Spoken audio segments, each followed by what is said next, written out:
우리 조국의 성도님 한 분 한 분 되시기를, 그리고 더 감사하는 시간이 되시기를 소망하며 기도하는 마음으로 함께 찬양하겠습니다. 그 사람 얼마나 함께 찬양하겠습니다.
오늘도 주의 자녀들 아침에 눈을 뜨게 하시고, 또 이 자녀들 입에서 아버지께 할 말이라고는 늘 감사하는 그 말밖에 할 수 없는 이 자녀들을 이 이른 아침 주의 예배당에 이끌어 주셔서 주를 찬양하게 하시고, 또한 기도와 예배로 주를 아련하게 하시며 감사합니다. 주께서 약속하신 바 주의 영이 흑암위로 운행하실 것 같이 이 예배에 나온 우리 좋은 교회 성도들, 자라는 흑암 가운데 주의 영이 아직 잠들어 있는 수많은 영혼들이 많습니다. 주님, 주께서 약속하신 그 영을 흑암 가운데 보내주셔서 주의 영을 깨우시고, 성경에서 기록하신 바 많은 잠들고 죽어있는 영혼들을 깨우신 것과 같이 주의 영을 깨우셔서 우리의 영이 이제는 아버지를 바라보며 찬양할 수 있도록 주님 인도하여 주시고 이 예배를 축복하여 주시옵소서. 아버지, 이 땅의 많은 전쟁과 기근과 질병으로 수많은 영혼들이 생명이 꺼져가고 있사옵니다. 주님, 그들을 귀히 여기시고 불쌍히 여기시고 안타깝게 여기셔서 주께서 그들의 영혼을 돌아보시고 주께로 돌아오는 수많은 영혼들을 주께서 인도하여 주시옵소서. 아버지, 또한 이 좋은 교회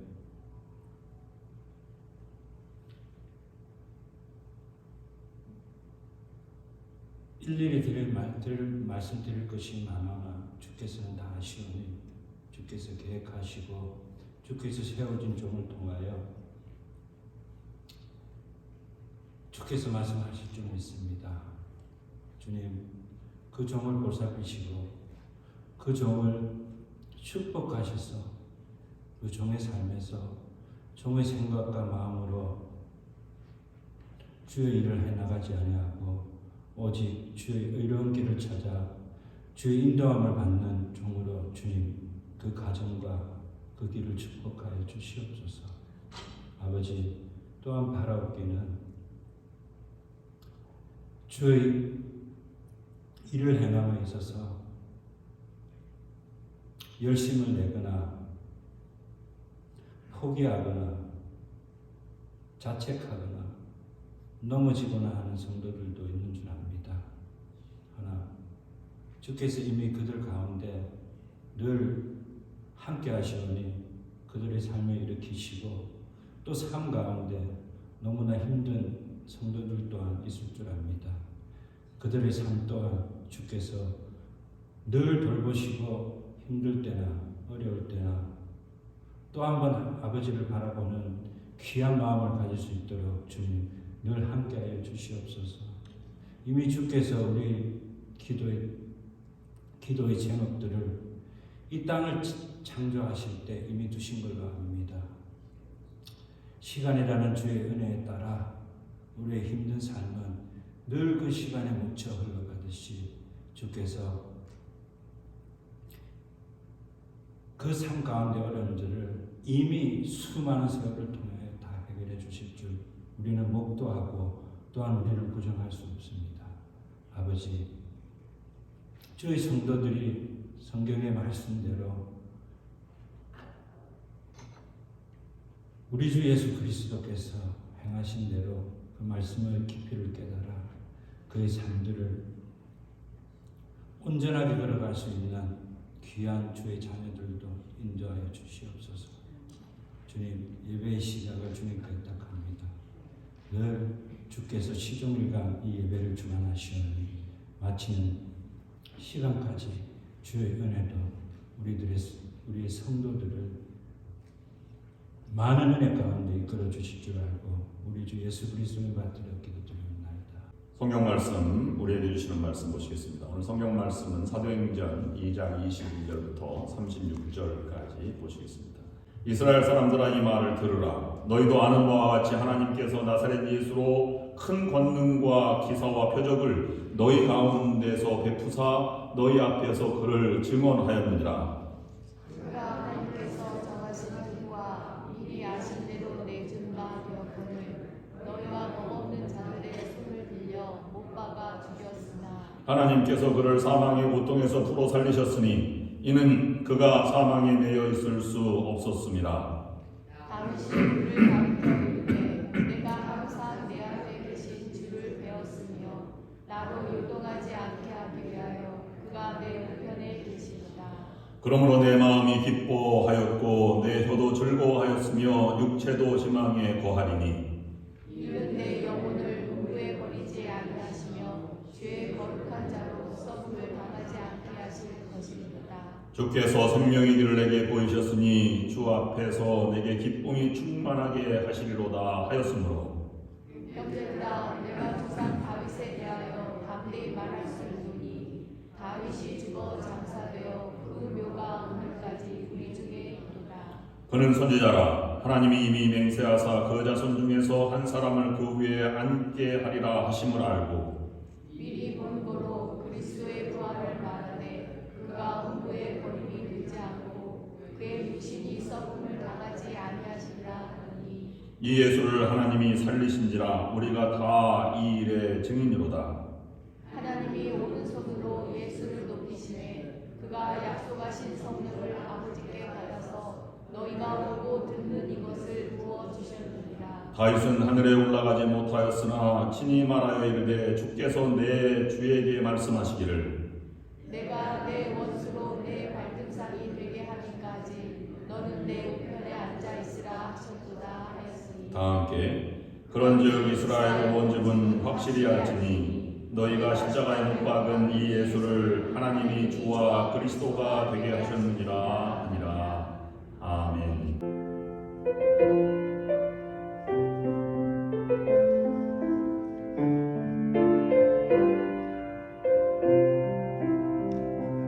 주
믿음 안에서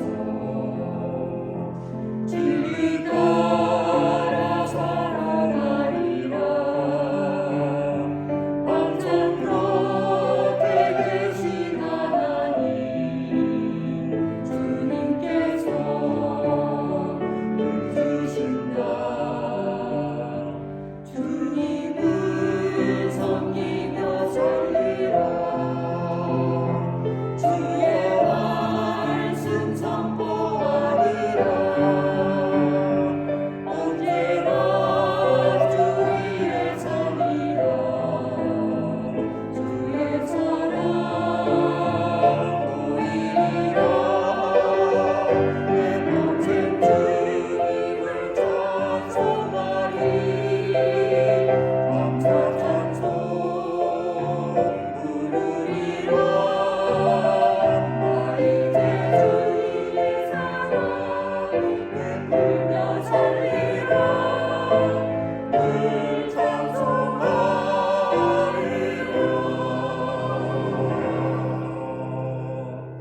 비유 가운데 하나님을 비유할 때 요새요 반석이라는 비유가 있습니다. 예수님도 반석 또는 바위 이렇게 비유할 때가 많이 있습니다. 내가 걸어가는 길 위에 돌이 놓여 있는데 그것을 걸려 넘어지면 걸림돌이 되는 것입니다. 근데 넘어졌는데 뒤돌아봐서 너무 이 벽돌처럼 아주 아름답고 네모 반듯하고 높이도 있어서 그걸 가지고 무겁지만 집에 들고 들어와서 동치미 담글 때 항아리에 넣든지 아니면 찬장 올라갈 때 디딤돌로 사용하면 그것은 유익한 디딤돌이 되는 것입니다. 돌에는 여러 가지 상태에 따라서 이름이 달리 불리게 됩니다. 가장 작은 것은 먼지로 불리게 되고 황사, 이것도 고비 사막과 중국에서 넘어오는 돌의 작은 입자들입니다. 그 다음에 모래가 있고, 그 다음에 작은 우리가 공기놀이 할 때 쓰는 것을 우리는 조약돌이라고 말합니다. 바위를 쪼개서 강가나 아니면 해변가에 놓여 있는 돌을 우리는 자갈, 그래서 자갈밭이라는 표현도 씁니다. 그 다음에 더 나아가서는 작은 주먹만한 것을 돌덩이 이렇게 말하고, 그것보다 더 큰 것을 바위라고 표현합니다. 그 다음에 바위가 아주 넓적해서 긍정적으로 잘 쓰일 때에는 성경에 많이 나오는 비유대로 반석이라고 합니다. 예수님의 반석과 같은 그러한 표현도 있고, 베드로도 반석과 같은 너의 반석이다 이렇게 표현을 하고 있습니다. 그런데 자갈에 걸려 넘어지는 경우도 혹 있을 수 있으나 거의 드뭅니다. 운동신경이 발달하거나 젊은 사람들은 자갈 같은 것에는 걸려 넘어지지 않습니다. 적어도 바위 정도는 되고 그 다음에 큰 돌덩이는 되어야 걸려 넘어지게 됩니다. 그러므로 걸려 넘어지게 하는 걸림돌은 작을수록 좋지만 디딤돌로 사용하는 것은 클수록 더 유용하고 좋다는 생각을 해보았습니다. 인생을 살아가면서 누구든지 어려움을 가지고 살아갑니다. 모두가 다 돌덩이와 바위덩이처럼 때로는 걸려 넘어지게 되고 때로는 그것 때문에 성장하기도 하는 것이 인생의 원리입니다. 제가 목회를 35년 동안 했습니다.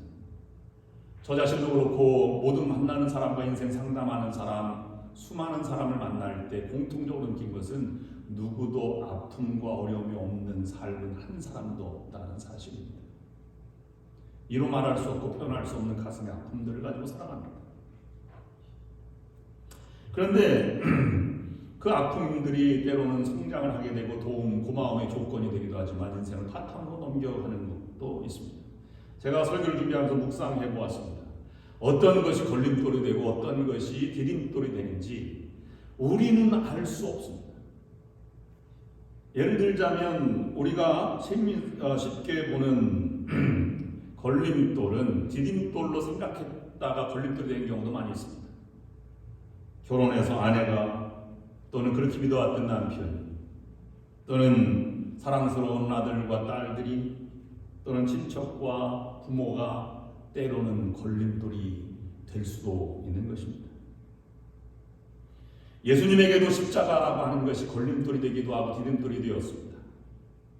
그리고 이 예수님이 비유한 베드로도 그 믿음이 아주 가장 좋은 예수님마저도 걸림돌이 되기도 하고 돌이라고 표현했으니까요, 성경에.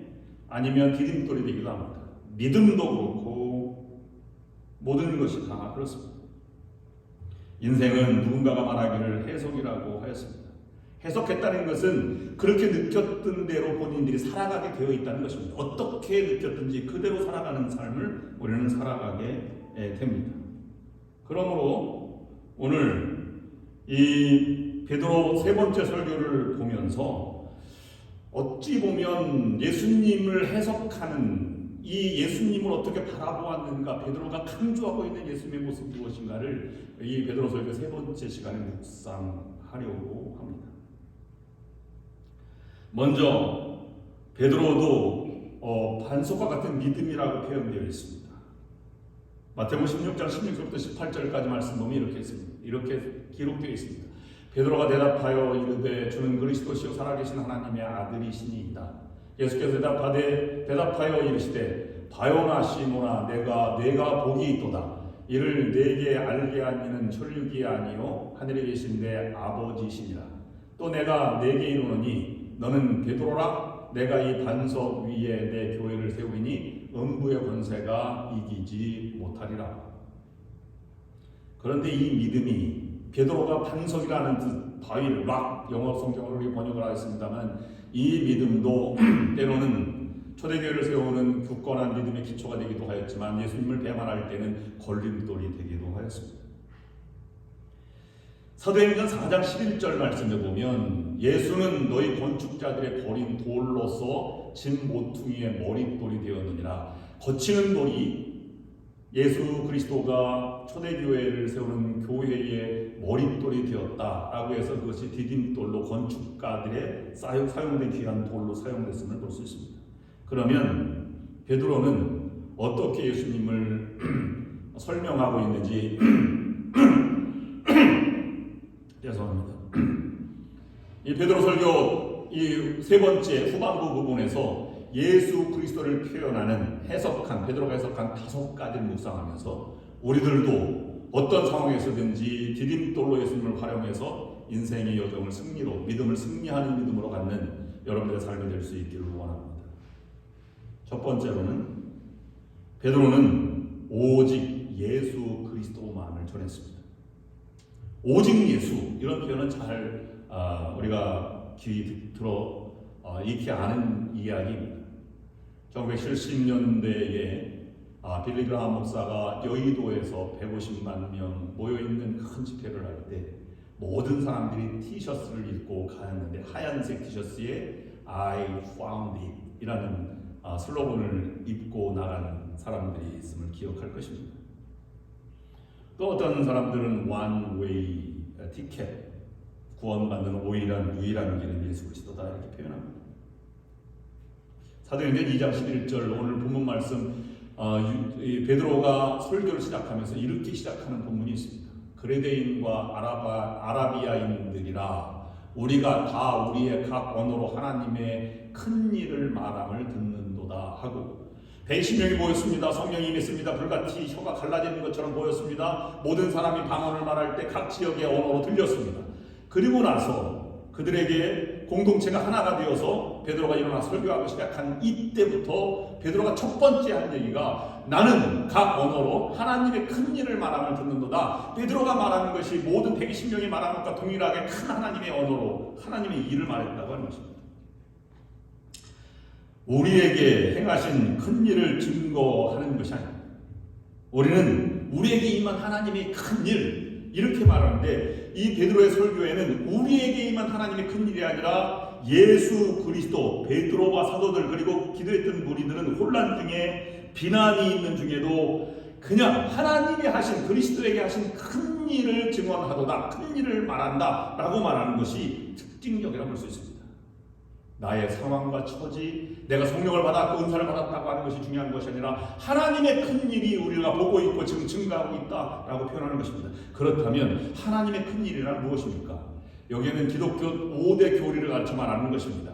5교의 신비, 언어로 말할 수 있으나 이성적으로 판단이 되지 않고 설명할 수 없는 기독교의 신비를 5가지로 얘기하는데요. 동정녀 탄생이 첫 번째입니다. 어떻게 잉태가 남자를 알지 못하고 어떻게 여인이 아기를 낳을 수 있느냐, 이것이 첫 번째 하나님의 신비입니다. 두 번째는 어떻게 한 사람이 죽음으로써 온 인류의 죄가 사해질 수 있느냐라고 하는 십자가의 죽으심입니다. 세 번째, 어떻게 그러면 죽었던 사람이 과학적으로 불가능한 그 죽음에서 이기시고 부활했다고 하는 것을 어떻게 이해할 수 있는가 하는 것이 신비, 세 번째 신비입니다. 하나님이 그 일을 행하셨다 하는 것입니다. 예수 그리스도는 올리운 바 그대로 다시 오신다라고 해서 올리운, 예수님과 함께 40일 동안 있은 다음에 하늘로 승천한 모습, 보좌에 앉아 계시고, 그리고 성령 강림 때까지 하나님 보좌에 앉아 계셔서 중보기도를 하시는 예수님, 승천하신 예수님도 교회의 네 번째 교리의 예수 그리스도에 대한 신비입니다. 다섯 번째, 어떻게 올라갔던 사람이 다시 내려올 수 있는 그대로, 본 그대로 내려올 수 있느냐, 이것이 가능한가 하는 것이 다섯 번째 신비입니다. 그들 것을 해석하고 설명하려고 하기보다는 하나님의 큰 일을 증언하는 일에 앞장서서 나아가고 있는 것입니다. 그런데 지금이 어느 때입니까? 모든 네 가지는 다 이루어졌고 곧 다섯 번째가 이루어질 시기가 찾아왔다는 것입니다. 그것은 하나님의 재림의 시기인데 지금 시급한 시기에 이미 이 일을 얘기하지 않을 수 없다. 그러므로 사도행전 2장 20절 말씀대로 누구든지 주의 이름을 부르는 자는 구원을 받으리라. 이것이 시급함을 알리는 말씀입니다. 구원받을 자가 바로 지금이라고 하는 사실입니다. 이 구원을 전해서 말세에 그런 구원받는 사람들의 특징이 무엇인가? 두려워 떨거나 공패를 사로잡거나 하는 것이 아니라 하나님의 큰 일을 본 사람들에게 나도 하나님의 큰 일에 참여할 수 있다고 하는 당당함을 가지고 지금 성령 받고 여기에 모여서 많은 사람들에게 간증하고 증언하고 있다고 하는 것입니다. 그 증거가 오늘 본문 2장 28절 말씀에 이렇게 기록되어 있습니다. 주께서 생명의 길을 내게 보이셨으니 주 앞에서 내게 기쁨이 충만하게 하시리로다. 구원을 경험한 사람, 말세를 살아가면서 하나님의 큰 일에 참여하는 사람들은 지금 성령의 감림을 느끼고 기쁨 가운데 있고 넘쳐나는 소망 가운데 은혜의 동산에 지금 앉아 있는 것입니다. 그만큼 기쁨과 감격, 확신 속에 살아가고 있는 그들 모습을 보여주고 있는 것입니다. 시카고 한인특별총회 갔을 때에 하루를 날 잡아서 목요일 날 하루 종일 시카고 시내 거리를 걸어보았습니다.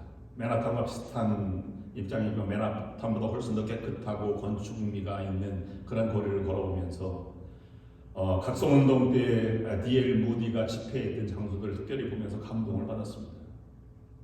척박한 바람나는 불에 타서 시카고 폐허가 된 그곳에서 지금처럼 아름답지 않은 그곳에서 대각성운동이 일어났고 무디가 새로운 성령의 바람을 일으켰던 그 모습을 바라보면서 감동해졌습니다. D.L. 무디가 이렇게 말했습니다. 우리는 부족하고 연약하다. 그러나 성령께서 임하시면 용기 있게 하시고 담대하게 하시며 지혜롭게 하신다. 내가 하면 지치고 실패하지만 성령께서 하시면 능히 감당할 수 있다. 그 경험을 각성운동 때 미국 전역에 퍼뜨렸고 아주사 거리 LA 지역도 오고 그리고 다시 복음화가 이루어져 불꽃이 일어나게 됐습니다. 그것은 그때뿐만 아니라 초대교회 지금 120명 앞에 나와 있는 이 성령 강림 사건 이후에 일어났던 일들과 동일한 사건입니다. D.L. 무디가 이렇게 기도했습니다. 성령께서 연약한 우리를 도구로, 하나님의 도구로 사용하여 주옵소서. 지금 우리는 부족하고 걸려 넘어지기도 하지만 그러나 그것을 활용해서 디딤돌로 예수 그리스도를 활용하심으로 여러분들도 승리하시고 위대한 하나님의 도구로 사용되셔서 이 여러분들 가정과 여러분들의 삶뿐만 아니라 교회 공동체도 건실하게 성장해 나아가고 성숙해 나아가는 여러분들의 삶이 될 수 있기를 주님의 이름으로 축원합니다. 성령께서 그들을 담대하게 하셨습니다. 자신에게 일어난 큰 일을 말하기도 급급한 우리들에 비해서 그들은 하나님이 행하신 큰 일을 증거할 뿐이었습니다. 성령은 그들에게 무엇인가를 깨닫게 해주었는데 내가 얼마나 위대한 사람인가, 얼마나 하나님의 은총을 입었는가가 아니라 하나님이 예수 그리스도를 어떻게 활용하셨고 어떻게 그를 살리셨는가, 예수 그리스도가 누구인지를 내가 깨달았고 주변 사람들에게 전하는 것입니다. 성령의 역사는 세상의 성품과 다투고 질투하는 모든 것들을 내려놓고 무장해제시켜놓고 예수를 분명하게 보여주시고 세상에 증거하도록 역사하신 것이 성령의 가장 중요한 사역인 것입니다. 그런 성령은 내 형편과 처지와 상관없이 열심히 살아갈 힘과 용기와 믿음과 담대함을 주십니다. 올바른 방향으로 살아가는 힘을 성령께서 허락해 주시고 그 길을 걷도록 하신다는 것입니다. 이것이 더 중요합니다. 지금은 마지막 때에 모든 것을 내려놓고 그리스도를 증거하는 일에 앞장서야 한다는 것을 말하고 있는 것입니다. 그리스도를 증거하는 것이 최우선 과제입니다. 그럼 성령이 가장 먼저 역사한 사람들의 특징은 그리스도를 증언한다고 하는 것입니다. 모든 것을 제해버리고 자기도 모르게 세상에 목숨을 걸고 예수 그리스도의 복음을 증거하는 것이 가장 먼저 있는 그런 것입니다. 예수 그리스도보다 먼저 있는 것이 없는 여러분들이 될 수 있기를 원합니다. 그리스도를 증언하는 삶이 첫 번째였다면 사도 바울을 그 다음에 120명의 분들은 본인들이 살아나는 것 그리고 나가서 전도하는 것 그런 모든 것들보다 먼저 앞서 그리스도를 증언하는 삶에 지금 앞장서 있는 것입니다. 여러분들도 그리스도가 먼저였다면 그리스도를 증거하는 것이 먼저입니다. 그 후에 사업과 결혼과 공부, 자녀 양육, 모든 사회생활, 공동체 삶을 살아가는 것이 그 다음 문제입니다. 그것과 연결되어서 할 수 있는 것입니다. 두 번째, 그리스도만을 증거하고 하나님의 역사가 증거했다고 하는 것은 다른 말로 말하면 두 번째는 그리스도만이 우리의 구원자 되신다는 것을 강조하고 있는 것입니다. 구원자라고 하는 것은 무엇입니까? 우리 인생의 해결자가 예수 그리스도밖에 없다. 오직 예수 그리스도만이 우리의 희망이시다라고 하는 것을 그 상태에 증거하는 것입니다. 이것은 나중에 더 확대되어서 사도 바울이 가는 곳마다 예수는 곧 너희들이 죽인 살아있나 부활하셔서 우리의 구세주가 되었다, 우리의 인생의 해결자가 되었다라고 하는 것을 증언하는 많은 변화가 일으키는 그러한 성령의 역사의 도구가 되었습니다. 22절에서는 큰 권능과 기사와 표적을 통한 예수님의 공생애를 증거했고 23절에는 십자가에서 죽이심 당하신 예수님을 증거하였습니다. 24절부터 32절까지는 죽음의 권세를 깨뜨리시고 부활하신 예수님을 증거하고 있습니다. 33절부터 35절까지는 승천하셔서 성령을 보내주신 예수님을 증언하고 있습니다. 처음부터 그리스도를 오늘 본문 바로 앞에 보면 2장 21절 말씀이 이렇게 시작하고 있습니다. 누구든지 주의 이름을 부르는 자는 구원을 얻으리라. 36절 오늘 설교가 끝나는 부분에 이렇게 기록하고 있습니다. 그런즉 이스라엘 온 집이 정령할지니 너희가 십자가에 못 박은 이 예수를 하나님이 주와 그리스도가 되게 하셨느니라.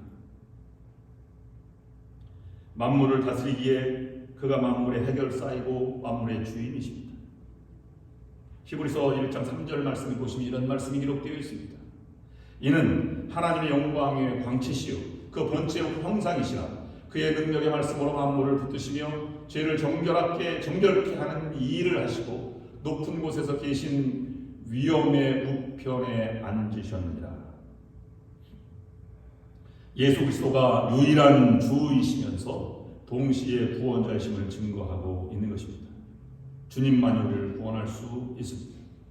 그래서 성령이 임한 첫 번째 증거가 사도행전 1장 8절 여러분들이 많이 암송하시는 성령이 너희에게 임하시면 너희가 권능을 받고 예루살렘과 온 유대와 사마리아 땅끝까지로 내가 번성할 것이다가 아니라 내 증인이 되리라 말씀하신 것입니다. 예수님은 우리의 구원자이시요 예수만이 참 우리의 빛이 되는 것입니다. 거기에 풍성함이 있는 것이 생명으로 얻게 하고 더 풍성히 얻게 하려는 예수님이 오신 목적이 있는 것입니다. 그렇다면 세 번째 사도 바울의 설교의 가장 중요한 것은 예수님만이 구원자이실 뿐만 아니라 나의 주인이 되신다라는 것입니다.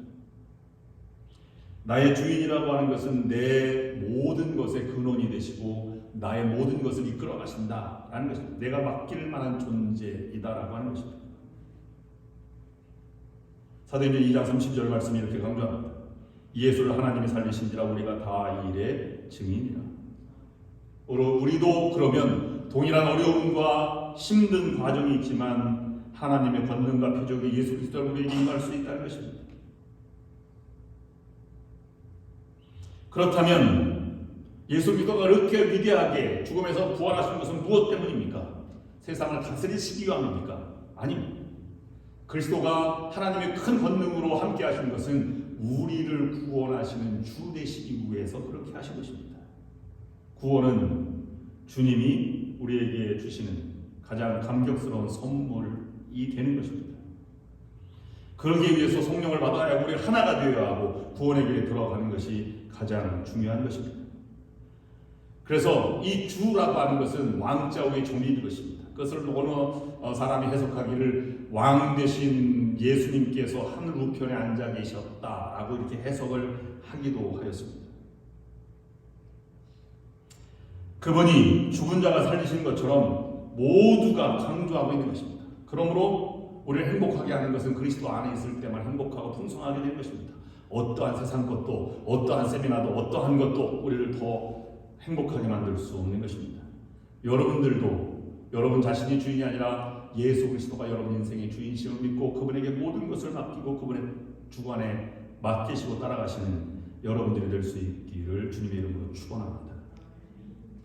그렇다면 네 번째, 우리가 베드로가 증거하고 있는 것은 무엇입니까? 구원받고 예수님을 주인으로 모시고 살아가는 사람은 전혀 다른 삶을 살아가고 있다는 것입니다. 다른 사람들이 보기엔 세수에 취하는 것일 수도 있고 그들이 기뻐 뛰며 하는 것이 다르게 보일 수도 있으나 공통적인 것은 그들은 말로 표현할 수 없는 감격과 기쁨과 감사와 이 열정 가운데 지금 말씀을 증거하고 살아가고 있다는 사실입니다. 즉 구원받은 모습으로 제자들과 사도들처럼 새로운 삶을 살아가라고 우리에게 초청하고 있는 것입니다. 새로운 삶을 살라고 하는 것입니다. 불평보다는 감격하며 살아가야 할 것입니다. 그런데 우리는 구원받고 감격을 받았으면서도 세상 가치에 더 많이 애착과 집착을 갖는 경우도 있습니다. 우리는 연약해서 그럴 수밖에 없지만 그래도 우리는 구원의 감격을 한 번도 잊지 않고 십자가의 능력과 십자가의 보혈을 다시 묵상하고 정기적으로 우리가 깊이 묵상하고 하나님의 가르침을 받는 것이 중요한 것입니다. 타이타닉 호가 침몰할 때 사람들이 아우성치고 살아남으려고 노력하는데 그 중에 몇몇 사람들은 영화에서 보듯이 물에 잠긴 지하층으로 내려가는 사람들이 있었습니다. 무엇 때문에 그랬습니까? 보석함이 있는 것을 안 사람들이 보석을 차지하러 그곳으로 내려갔던 것입니다. 그들은 물에 익사하였지만 그의 손에는 보석만 들려 있었습니다. 그것이 무슨 소용이 있겠습니까? 하나님을 소유한 사람, 예수 그리스도를 소유한 사람, 십자가의 길을 묵상하는 사람, 성령으로 감동받은 사람들은 세상과 가치를 다르게 돼야 하는데 그 두 개를 겸해서 하려고 하니까 문제입니다. 삶의 태도는 달라야 하는 것입니다. 감격 속에 그들은 세상이 부럽지 않았고 고통이 두렵지 않았고 두려움이 사라지고 기쁨으로 그리스도가 우리의 주인이시다라고 증언하였습니다. 여러분은 그렇게 살아가려고 노력하고 있습니다. 비행기가 바다 위에 비상 착륙을 했습니다. 긴급 대피 명령이 내려지자 승객들이 아우성을 치면서 비상으로 몰려들기 시작했습니다. 그때 일생에 한 번 1등석에 탄 부부가 있었습니다. 그 속에 부인이 남편에게 이렇게 물어보았습니다. 여보, 우리는 지금 아직도 1등석에 있는 게 맞지요? 빠져나오고 구원받아야 할 시간에 1등석이 무슨 소용이 있겠습니까?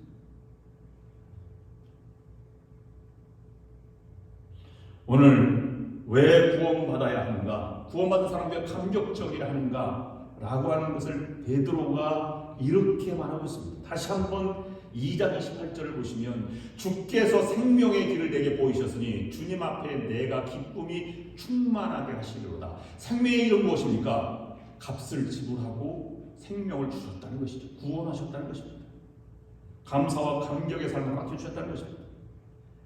여러분, 인생을 살아가는데 나를 억제하는 것이 두 가지가 있는데, 하나는 원죄입니다. 원죄는 부족함입니다. 연약함, 나약함, 소외감, 인간의 부족한 모습을 원죄라고 하는 것으로 철학자들이, 신학자들이 해석을 했습니다. 우리는 아무리 노력해도 신적인 능력을 가질 수 없으며 인간의 한계, 짐수다 못할 때도 있고 연약한 그런 우리 모습을 가지고 있습니다. 두 번째는 죄책감입니다. 자범죄라고 하는 것이죠. 내가 왜 그랬지? 라고 하는 것을 극복할 수 없는 것이 나를 옥죄고 있다고 합니다. 그런 것에서 우리는 살아가고 있습니다. 그런 것에 지배되고 있는 사람들의 특징은 무시, 판단, 시기, 질투, 분냄, 멸시, 미움, 경멸, 저주, 거짓, 이런 것들이 지배하고 있는 삶으로 나아가게 될 수밖에 없다는 것입니다.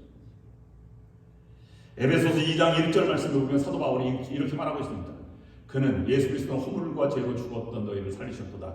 여기에 허물이라고 하는 것은 원죄를 가르쳐 말하는 것입니다. 우리는 허물이 없을 수 없기 때문에 인간의 연약한 본성을 허물이라고 표현했고요. 죄는 자범죄, 내가 의식하고 있는 죄책감, 부족함, 이런 것들, 내가 알고 지었든 모르고 지었든 이런 죄로 죽었던 너희를 살리셨도다 라고 말하고 있는 것입니다. 이 모든 것을 갚아주셨으니 우리는 기쁨이 충만해야 하는 것입니다. 마치 빚을 진 자가, 수억을 빚진 자가 탕감을 받았습니다. 내가 내 빚을 다 십자가에 탕감했고 라고 하는 예수님처럼 내가 몇 억을 다 탕감해 주었다. 근데 그걸 믿는 사람은 얼마나 감격하겠습니까? 나는 더 이상 빚이 없다 라고 말하는 것은 큰 감격의 상태일 것입니다. 그런데 만약 믿지 못한다면, 설마 그것이 탕감 진짜 되었겠어? 라고 말한다면, 계속 평생 갚아나가야 되는 것은 아닐까? 라고 말한다면 그는 진정 기쁨을 갖지 못할 것입니다. 예수 그리스도는 말합니다. 내가 너의 죄를 다 갚았다. 사도 바울은 내가 죄를 예수님이 갚으셨으니 너는 이제부터 죄인이 아니라 하나님이 의롭다고 너를 불러주신다. 여러분, 의인입니까? 그렇습니다. 맞습니다. 성령의 교통과 강림함으로 확신하게 되었고, 이제는 원죄가 아니라 성품에 변화되고 하나님을 향해서 나아가게 되는 것입니다. 그렇다면 본질적으로 다른 것이죠.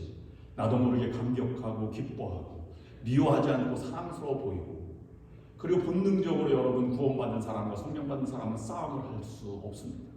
왜냐하면 여러분이 더 잘 알기 때문입니다. 내 본성이 얼마나 험했는지, 얼마나 잘못됐는지 알기 때문입니다. 그러므로 마태복음 7장 20절부터 23절 말씀에 이렇게 기록하고 있습니다. 이러므로 그들의 열매로 그들을 알리라. 나더러 주여 주여 하는 자마다 다 천국에 들어갈 것이 아니요 다만 하늘에 계신 내 아버지 뜻대로 행하는 자라야 들어가리라. 이것을 저는 싸움을 본능적으로 하지 못하는 구원받은 사람의 특징이다, 이렇게 해석을 했습니다. 그들의 삶의 열매는 아름답습니다. 절대 세상 것에 가치에 두지 않습니다. 이만큼 구원받은 사람, 성령받은 사람, 예수 그리스도를 가진 사람은 본능적으로 다른 것입니다. 죄를 짓고 천국에 가지 못합니다. 여러분, 어린아이 때, 갓난아이 때는 똥오줌을 가리지 못합니다. 그런데 지금은 우리가 조금만 이렇게 질려도 금방 갈아입습니다. 왜 그렇죠? 성장해서 그것이 지저분한 것을 알기 때문입니다. 그래서 참을 수가 없습니다. 여러분, 저처럼 오늘 이렇게 주일날 예배 나올 때마다 아침에 다 정결하게 정돈을 하고 나옵니다. 양복을 입으면 아무 데나 앉지 않습니다. 의자도 깨끗한가 먼지가 있는가 보고 앉습니다. 그렇다면 예수 그리스도를 믿고 구원받은 사람은 허물과 죄로 죽었던 우리를 살리신 그 거룩한 은혜를 받은 사람은 더러운 세상의 싸움과 분열에 같이 함께하지 않는 것입니다. 언제나 주인과 함께 깨끗한 곳에 살아가게 됩니다. 그리고 주인과 함께 텃밭도 가꾸고 아름다운 잡풀도 없애고 아름다운 열매를 맺히기까지 잘 가꾸는 것입니다. 이것이 구원받은 사람들의 한 사람 한 사람의 모습의 성품이 되는 것입니다. 이런 삶을 볼 때 초대교회 공동체는 각자 달랐지만 각자 어려운 삶이 있지만 자신의 삶을 정결하게 하고 다른 사람의 미움을 극복하고 사랑의 모습으로 가고 격려하고 함께 위로하고 눈물 흘리며 살아가는 공동체가 된 것입니다. 그래서 살만나는 교회 공동체, 세상이 들키지 못하는 감격과 기쁨을 맛보는 공동체가 되었습니다. 그런데 여러분 지금 그렇습니까? 예수님 때문에 감격하고 살만합니까? 아니면 아직도 예수님 때문에 나는 내 인생 목표다 걸림돌로 생각하는 분 혹시 계십니까? 인생은 해석이라고 하였습니다. 예수님을 그렇게 뵙고 믿고 때로는 그렇게 느꼈다면, 때로는 느꼈을지라도 다시 돌아오면, 정상으로 돌아오면 내가 왜 그랬지? 나는 성령 받으면 안 될 것 같아. 이렇게 해서 자꾸 추스르는 경우가 있습니다.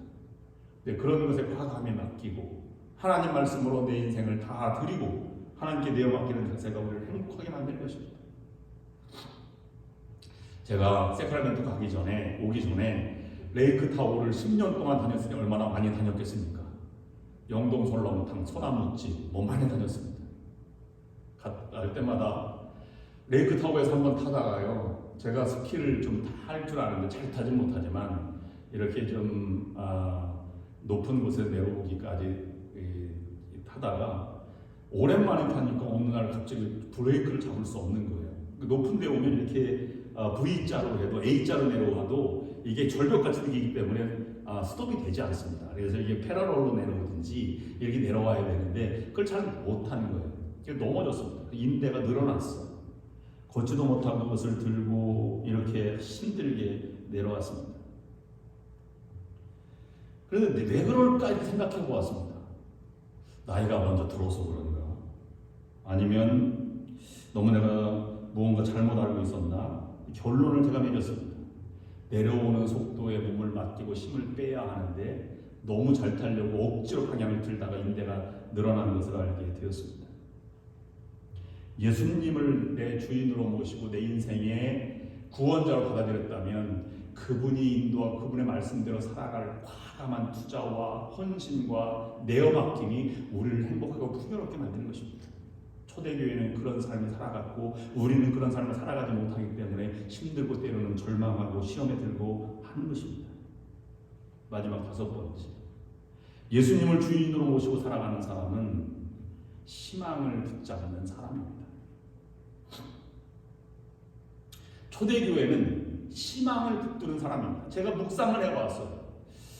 고난의 상징인 십자가를 지고 가는 예수님의 모습과 우리도 우리의 주변 삶을 살아가는데 십자가를 진다고 하는 표현으로 어려움을 감수하고 살아가는 사람의 삶의 모습은 무엇일까를 묵상해 보았습니다. 그것은 희망을 가진 사람들의 모습입니다. 초대교인들은 희망을 붙들고 살아간 사람들입니다. 우리를 지배하고 있는 미래는 알 수 없습니다. 미래를 알 수 없는 것에 사람은 두 가지 경향으로 갖고 있는데, 하나는 기대감을, 운명을 맡기고 기대감을 가지고 살아가는 사람이 있고, 하나는 희망을 가지고 살아가는 사람이 있습니다. 두 개가 장밋빛 미래를 희망하는 데 동일합니다. 차이점이 있습니다. 기대감은 그 뿌리가 내 욕망입니다. 욕심입니다. 그래서 이러면 좋겠다. 나는 부자가 되었으면 좋겠어. 나는 정말로 내가 건강했으면 좋겠어. 나는 오래 살았으면 좋겠어. 라고 하는 희망을 갖죠. 근데 내가 하는 일은 아무것도 없어요. 지금 상태에서. 그걸 우리는 기대감이라고 합니다. 복권을 사서 당첨되면 좋겠다. 라고 하는 요행과 비슷한 개념이지. 초대교회도 그런 것이 없진 않았습니다.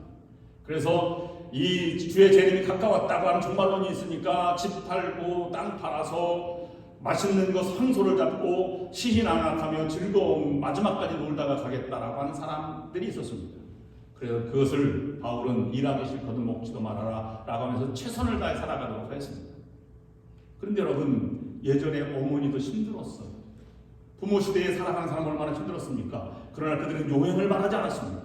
텃밭을 가꾸고 힘든 과정에 무명충한 치마를 입고 살면서도 그들은 하루하루 땀 흘리며 살았고 버겁게 눈물을 흘리면서 일구고 나갔던 사람입니다. 그런 것을 희망을 잡고 살아가는 사람들이라고 말하는 것입니다. 희망을 잡는 사람은 먼 미래는 있지만 그것을 하나님께 내어 맡기고 내가 지금 할 수 있는 최선의 길을 해나가는 사람입니다. 땀 흘리고 눈물 흘리고 박해가 있지만 그 길을 해서 포기하지 않고 나아가는 삶 가운데 하나님의 나라, 하나님의 일꾼, 하나님의 구원받은 사람들의 이 들림받는 재림의 시기에 하나님께서 인정받는 사람이 될 수 있다고 하는 사람입니다. 그래서 희망을 잡는 사람이 초대교회입니다. 여러분, 기대를 가지고 살아가는 사람들, 우리도 기대가 얼마나 많이 있었습니까? 솔직히 기대가 무너지는 경험을 해보지 않은 사람은 아무도 없습니다. 먼 미래를 할 때 기대 잘 모르니까 우리가 결혼할 때도 나 결혼하면 잘 살아야지. 자식을 낳아서 길러보면 이 아이가 대통령이 될 것 같아. 너무 감격하는데 그 기대가 여러분 지금까지 왔습니다. 온 사람도 있겠지만 대부분이 그렇지 않습니다. 결혼생활 10년이면 서로 사니 못 사니, 죽네 안 죽네 이렇게 하는 것이 모든 사람의 모습입니다. 신혼의 단꿈은 어디 갔습니까? 그렇게 아름답던 자녀가 원수가 될 경우가 얼마나 많이 있습니까? 사춘기만 되면 저놈이 잘 때문에 내 인생이 좀 안 풀린다 이렇게 말하기도 합니다. 왜 그렇습니까? 기대감이 희망보다 컸기 때문입니다. 기대감은 결국은 무너지게 되어 있습니다. 그러나 희망은 결코 무너지지 않습니다. 기대가 무너진 곳에 희망이 싹트는 것이고 삶을 신뢰하는 것으로부터 희망이 시작되는 것입니다. 그러므로 희망은 무서운 것이요 처절한 것이요 치열한 것입니다. 새로운 창조의 밑거름이 되는 것이요 희망 없이는 배후에 집을 지을 수가 없고 희망 없이는 쓰레기통에서 꽃을 피울 수가 없습니다. 희망 없이는 미운 사람을 다시 사랑할 수 없습니다.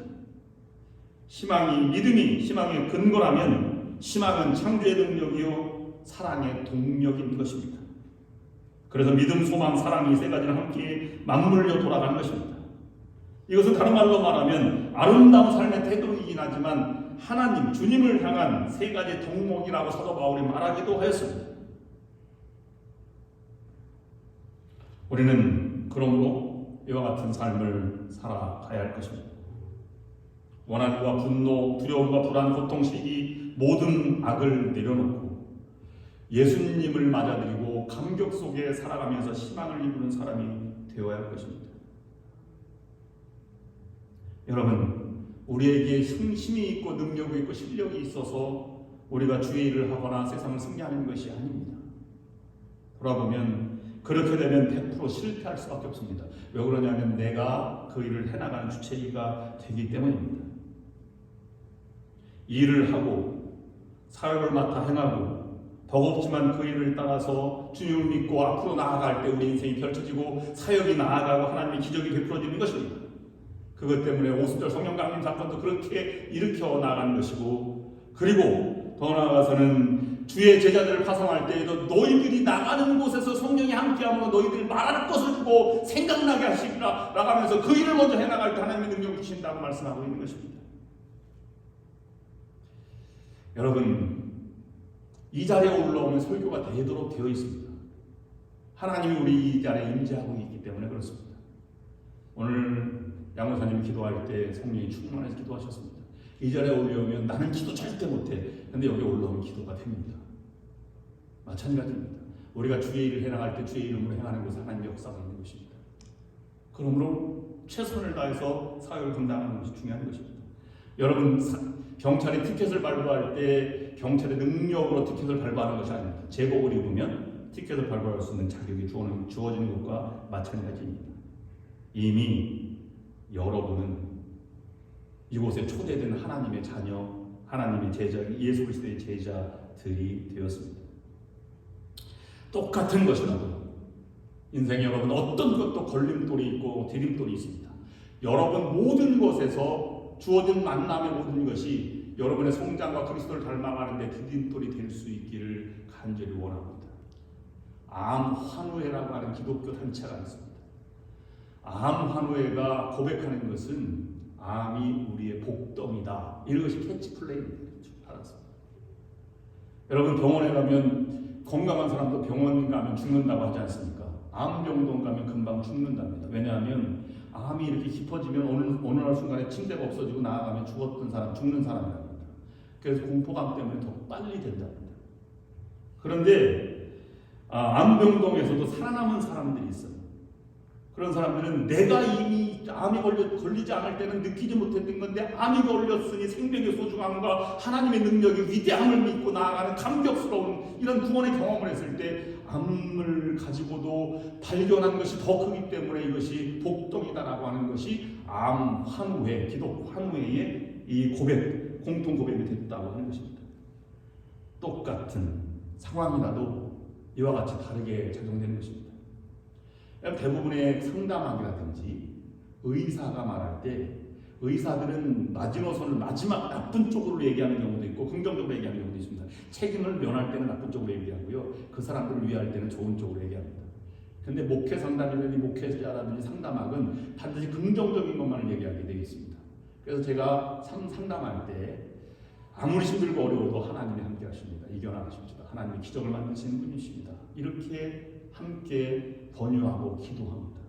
하나님은 창조의 주님이시기 때문에 성경에 있던 기적이 오늘날도 임할 수 있다고 믿는 것이기 때문에 그렇습니다. 거기에 새로운 감격과 기쁨이 있고 신비가 있는 것입니다. 여러분도 만나면 모두가 그리스도의 제자들입니다. 저 사람은 안 돼, 우리면 안 돼 라고 말하기보다는 할 수 있다. 하나님이 함께 하신다. 성령이 감격을 주신다. 감동을 주신다.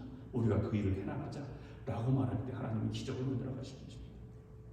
오늘 예배드리는 여러분과 여러분 가정, 여러분의 삶이 이런 디딤돌로 예수 그리스도와 믿음을 활용함으로 여러분의 삶에 큰 풍족함과 기적이 일어나는 여러분들의 삶이 될 수 있기를 주님의 이름으로 축원합니다. 기도하겠습니다. 이제는 하나님의 자녀된 저희들이 두려움을 극복하고 성령의 도우심과 충만함과 함께 세상에 크신 하나님의 사랑을 증거하기 위하여 이전을 나아가는 여기 모든 모인 성도 위에 그리고 저들의 가정과 하는 모든 일 위에 그리고 교회 위에 성부 성자 성령의 역사 인도 교통하심이 지금부터 영원토록 함께하옵시기를 간절히 축원하옵나이다. 아멘.